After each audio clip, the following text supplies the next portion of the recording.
Hi, I'm Bill Bradley. Join me for a recent excerpt of American Voices.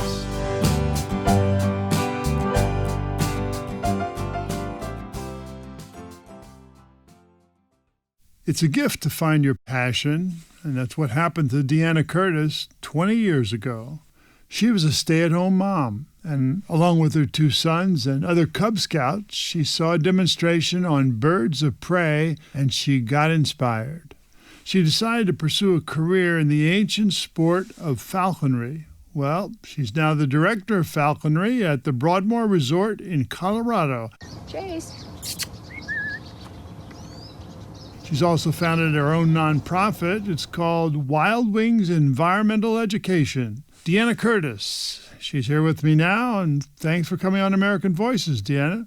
Well, thanks for having me. So tell me about that day at the demonstration. What was it that piqued your interest? That particular day, there was a raptor organization, and the gentleman said, I would like to introduce you to a friend of mine, and he held out his glove, and a Harris hawk flew over everybody's head. At that point, I was pretty much hooked and was taken by every word he had to say and all the facts about all the raptors. And by the end of this presentation, I was brought to tears by the story of their bald eagle who had mercury poisoning and had seizures. So it was something that I knew that I wanted to do and be a part of. So basically he held out his gloved hand and the bird landed on his forearm. Yes, it did. Landed on his fist. Mm-hmm. Well, were you interested in birds before that moment? I had pet birds as a kid, but I didn't realize this was something that a person could actually get into. I didn't realize that falconry was something that was going on still. I was pretty excited. I remember nudging my friend who was sitting next to me, and I said, I'm going to do this. Really? That quickly? That quickly, yes. Huh.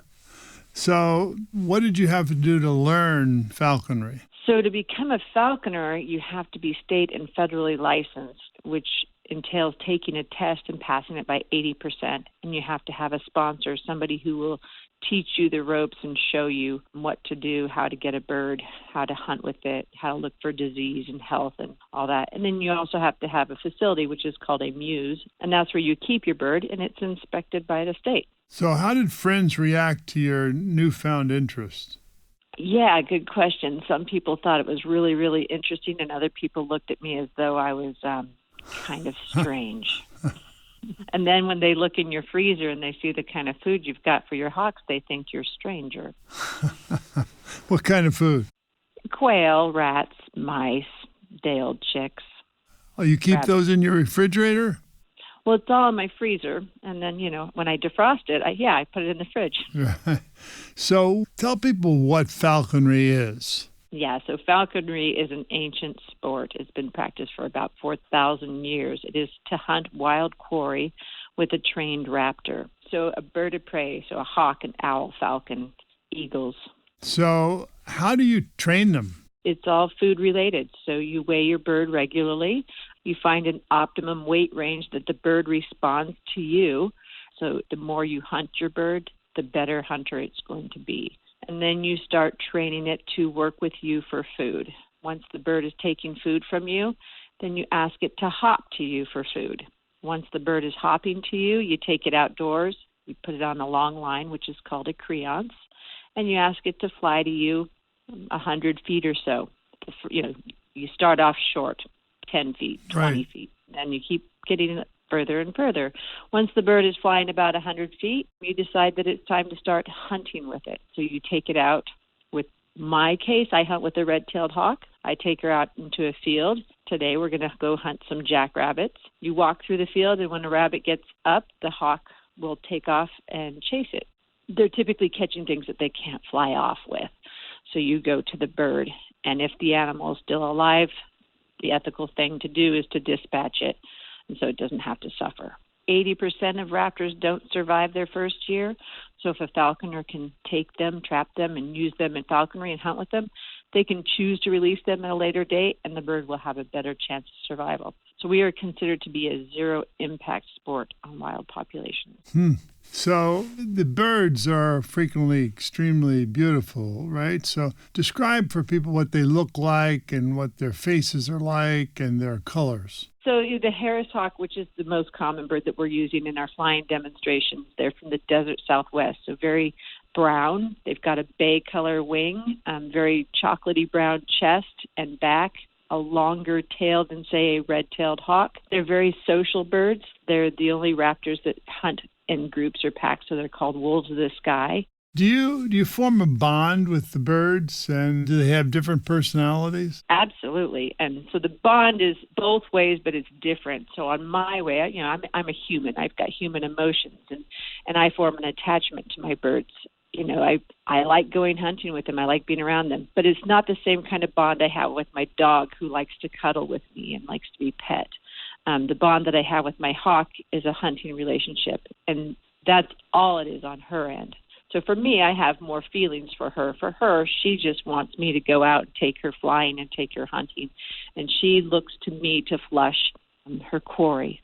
So what kind of gear do you need to do the job well? Well, what kind of gear? It's kind of interesting. 4,000-year-old sport, and the gear hasn't changed a whole heck of a lot.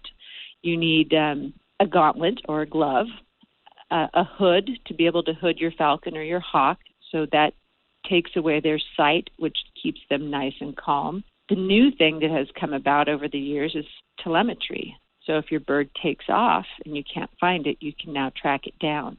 They even have GPS telemetry, which tells you how fast your bird flew, how high it flew, how far it flew. And if you lose it, it'll give you directions to go find it. Wow. It's a little different than the past. A lot different than in the past. When you lost your bird, you're, trying to recover. It's pretty slim pickings. So you mentioned the history of falconry, how it's been around 4,000 years, and it used to be a status symbol for royalty, right? Correct. Tell us a little bit about the history of falconry. So medieval period is, of course, when it hit its height. The status of your nobility would determine what type of raptor you could hunt with. So in the medieval period, the emperor could hunt with a gyrfalcon. The king could fly a peregrine falcon. Ladies, we were allowed to fly a bird called a merlin, which is a very small bird. So we were catching small birds with the merlin. We wouldn't want to catch something larger than the emperor or the king, of course. The yeoman, who was the farmer, was allowed to hunt with a goshawk. Goshawks are kind of temperamental, difficult to train, but they catch feather and fur, so it was a great bird for him to hunt with. Prior to that, the first records of falconry were back in the Ayan dynasty about 4,000 years ago, of the royals giving a falcon as a gift. So we're not exactly sure where it originated, just because history is not real good back 4,000 years ago, and whether or not people were hunting with them back in the Ayan dynasty is unclear at this point. So you've started a nonprofit organization called Wild Wings Environmental Education. Tell Correct. us what Wild Wings does and how you educate people. We take in non-releasable raptors, and we use them for educational programs. I would use them at schools, scouts, church groups. I would also use them, senior centers and the like. Since I've started at the Broadmoor, I've turned that over to my boss, and we're going to be utilizing those permits in a different way to be able to get birds for the Broadmoor. And people get to adopt the bird? Yeah, so when you adopt a bird, that's a symbolic kind of a thing. Obviously, you don't get to take the bird home because you have to have permits for that. But the cost to adopt a bird will help care for it for a month. Well, what has being around these birds taught you about life? Patience, I think, is probably the biggest thing. When you're training a wild animal, you need to be patient. You need to be able to pay attention to their body language and their behavior. And that's another big thing in everyday life, too, is to pay attention to your surroundings and the people that are, pay attention to their body language, what they're willing to take away or what they're willing to learn from you, and vice versa. Deanna, thank you so much for telling us about all your passion and all about the birds. You are absolutely welcome. I've been speaking with Deanna Curtis, Director of Falconry at the Broadmoor Resort in Colorado.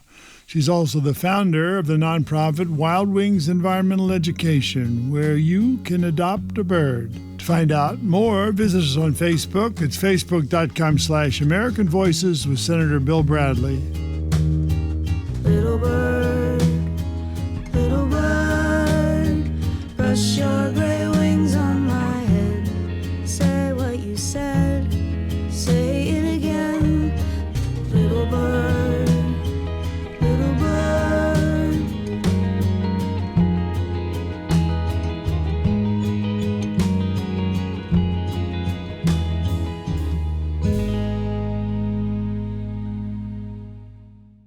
Thank you for listening to American Voices here on my YouTube channel. For more interviews celebrating the goodness and creativity of the American people, click the subscribe button below.